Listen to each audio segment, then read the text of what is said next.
Et notre invitée dans la politique, c'est Claire Agnès Evren. Bonjour. Bonjour. Et merci d'être là ce dimanche matin. Sénatrice et conseillère Les Républicains de Paris. Alors, vous avez lu la Tribune dimanche et effectivement, Sébastien Lecornu dit qu'il adaptera les aides carburant en fonction de la durée du conflit. On vient de le voir. Il a raison de privilégier les aides ciblées et de ne pas lâcher trop tout de suite. Bien évidemment, il faut faire des aides ciblées parce qu'on n'a pas les moyens de toute façon de faire des aides généralisées comme ça, de flamber le chéquier comme ça a été fait jusqu'à maintenant. Et il faut dire que c'est un vrai sujet de justice sociale et d'équité territoriale. À un moment où la France connaît un taux de pauvreté de 10%, aujourd'hui, on a des Français qui sont particulièrement touchés par cette crise du carburant, qui sont dans les zones rurales, dans les centres périurbains et qui subissent de plein fouet le prix du carburant avec une augmentation de 55 centimes pour le litre de gazole. Et c'est cela qu'il faut particulièrement aider. Et moi, j'ai vu toute la polémique sur les profits de Total Énergie. En fait, le vrai scandale. C'est les aides, les aides, c'est à peu près 50 €. Alors justement, c'est ce que j'allais vous dire. Pour tous ces gens qui roulent tous les jours avec leur voiture. Mais ce qu'il faut, et c'est une évidence pour moi, c'est de baisser les taxes sur le carburant. Il faut savoir que quand on paye 100 € d'essence, 60 € vont directement en fait dans les caisses de l'État pour les taxes, la TVA à baisser les taxes sur le carburant, comme le Rassemblement national. Mais peu importe que ce soit le Rassemblement national, ça redonne du pouvoir d'achat en fait à ces Français qui vivent dans les zones rurales, dans les centres périurbains et qui ne peuvent pas faire autrement que d'utiliser leur voiture parce que l'énergie est une dépense contrainte. Ils en ont besoin pour aller travailler, pour aller se soigner, pour emmener les enfants. Il faut faire comme nos voisins européens en fait, moins de taxes. Exactement. La Grèce, l'Espagne, l'Italie ont baissé le prix, ont baissé les taxes sur le carburant. Encore une fois, en effet, vous le disiez, la TVA et l'ex-TICPE. Taxes sur les produits pétroliers. Voilà, c'est ça. Et ce que je disais tout à l'heure, c'est qu'en fait, on s'attaque à Total Énergie en disant que c'est un scandale qu'ils aient fait des super profits. Le vrai scandale, c'est ces taxes. Et la France est malade de ces taxes. C'est pour ça qu'il faut impérativement les baisser. Je trouve que Total Énergie a joué le jeu en proposant un prix plafond, justement, de 1,99 centimes pour l'essence et 2,25 pour le gazole. On a vu qu'il n'y avait pas de surplus, en fait. L'État ne s'enrichit pas aujourd'hui avec toutes les dépenses que ça engendre, et notamment charge de la dette, etc., que coûte ce conflit. Non, mais ce n'est pas ce que j'ai dit. Ce n'est pas ce que j'ai dit. Ce que je trouve incroyable, c'est que les Français soient ponctionnés, encore une fois, par ces taxes. Et c'est une maladie française, en fait. Il n'est pas normal, tout simplement, qu'on puisse racketter fiscalement les Français qui sont déjà affectés par le pouvoir d'achat, et notamment, encore une fois, je le redis, dans les zones rurales, parce qu'ils ne peuvent pas faire autrement que d'utiliser leur voiture, tout simplement. Sauf que la TVA, c'est, sauf erreur de ma part, quelques 20 milliards qui rentrent dans les caisses de l'État chaque année. Oui, mais il faut redonner du pouvoir d'achat. Il faut redonner du pouvoir d'achat à ces Français qui ont du mal à joindre les deux bouts et qui, en plus, encore une fois, subissent cette double peine de devoir payer des taxes tout simplement parce qu'ils ont besoin de leur voiture. C'est une évidence. Et total, 5 milliards quand même d'euros de bénéfices au premier trimestre. Vous trouvez que ce plafonnement, il est suffisant? Il ne faut pas redistribuer un petit peu plus d'une autre manière? Écoutez, Total a proposé une aide concrète et immédiate. Il faut bien savoir que le chiffre d'affaires de Total, rapporté à ces 5 milliards de bénéfices, c'est entre 150 milliards et 200 milliards en fonction des années. Donc, ce n'est pas énorme. Et vous savez, quand ils font ce prix plafond, je ne suis pas là pour les défendre, mais ils perdent beaucoup de millions en faisant ce prix plafond. Donc, ils vont continuer. Ils l'ont fait d'ailleurs dès le début de la guerre. Ils vont continuer, évidemment, s'ils peuvent en faire un peu plus, comme l'a demandé le Premier ministre, ce serait une bonne chose. Mais vous savez, quand même plus 50%. Je rappelle que ce devrait être une fierté pour la France d'avoir comme un groupe pétrolier comme Total chez nous, parce que c'est un atout stratégique dans un monde incertain. Et donc, encore une fois, le vrai scandale, ce n'est pas les super profits de Total. Le vrai scandale, ce sont les taxes qui pèsent sur le prix à la pompe quand les citoyens vont dans les zones rurales acheter de l'essence, tout simplement. Donc, si je comprends bien, vous ne voterez pas la proposition de loi socialiste qui vise à taxer ces super profits, 20% de bénéfices au-delà de moyenne sur les 3 dernières années d'exercice. On a basculé dans un concours l'épine de la démagogie entre le RN et LFI. Vous savez, cette taxe, elle existait déjà en 2022 après l'invasion de l'Ukraine. Et en fait, elle devait rapporter 6 milliards, soi-disant, dans les caisses de l'État. Elle n'a rapporté que 60 millions.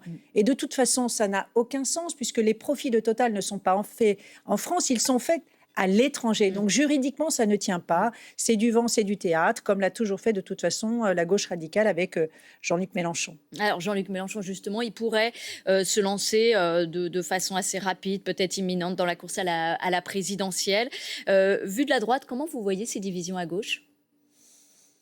Écoutez, très franchement, on a l'impression, là encore, que tout ça, ça n'est que du théâtre, c'est-à-dire qu'ils ne sont d'accord sur rien, ils se détestent, mais quand il s'agit de gagner les élections, ça, ils savent faire parfaitement. Moi, ce qui m'inquiète, c'est qu'on a un pays qui est totalement polarisé. Je pense que la France, aujourd'hui, penche à droite et que la gauche, tout réuni, de la social-démocratie à l'extrême gauche, ne pèse que 30% dans le paysage politique. Et pourtant, en effet, Jean-Luc Mélenchon risque d'être au second tour, ce qui ne correspond pas en fait à la sociologie électorale, y compris des municipales. La droite a remporté, elle, 56% des villes de plus de 9000 habitants. Ça veut dire que vous pensez que vous ne serez pas au second tour ? Moi, c'est très simple. S'il y a une multiplication des candidatures à droite, il est évident qu'il y a un risque en fait d'absence de la droite au second tour. Mais vous avez Bruno Retailleau, il a été désigné par les Républicains. Ça tue pas le match à droite ? Justement. Il y aura d'autres candidatures ? Pour l'instant, c'est évident que Bruno Retailleau est au barycentre du rassemblement de la droite et j'ose espérer que nous allons tracer notre sillon. C'est lui aujourd'hui qui a été très majoritairement choisi par les adhérents. Et donc, encore une fois, je le redis, il est au barycentre de la droite. Mais est-ce qu'il doit participer à une primaire à droite quand on voit les autres candidatures qui vont fleurir ? Les primaires, ça n'est pas du tout une culture de droite. C'est une culture de la gauche. On l'a vu d'ailleurs, ça ne nous a jamais réussi. On a toujours perdu avec les primaires. Aujourd'hui, on a la chance d'avoir une incarnation comme celle de Bruno Retailleau, qui a des convictions fidèles, claires, à droite. Et qui a un projet de rupture en fait avec le macronisme, un projet de rupture sur les questions de revalorisation du travail au détriment de l'assistanat, sur les questions régaliennes, d'autorité, de laïcité, sur la transmission. Il y a aujourd'hui une crise de l'école très grave avec un effondrement. Comment est-ce qu'on remet en avant l'ascenseur social ? Sur tous ces sujets-là, il porte un projet de rupture. Édouard Philippe, il dit, ce sont mes idées à chaque fois, sur l'état d'urgence narcotrafic, sur le revenu pour les familles. Il dit, mais ça, je l'ai déjà proposé.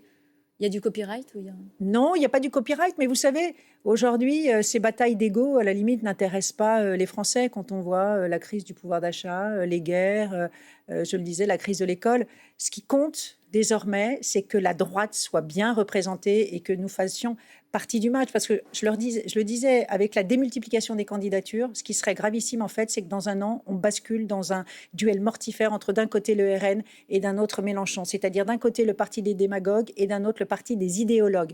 Aujourd'hui, entre le centre et l'extrême gauche ou l'extrême droite, il y a au milieu un espace qui s'appelle la droite. Et donc, les Républicains ne vont pas mettre leur drapeau dans la poche. Les Républicains souhaitent incarner une offre d'alternance, en fait, tout simplement. Et donc, c'est la raison pour laquelle, évidemment, Bruno Retailleau a été choisi par nos militants très largement. Cette semaine, une passe d'armes a opposé Bruno Retailleau, justement, au chef de l'État. Le président a dénoncé, sans nommer Bruno Retailleau, les maboules qui veulent se fâcher avec l'Algérie. Il parlait des médecins à diplôme étranger qui avaient des difficultés à exercer en France. Bruno Retailleau lui a répondu par écrit, lui a fait une lettre en dénonçant les OQTF et la politique des bons sentiments. L'Élysée se défend.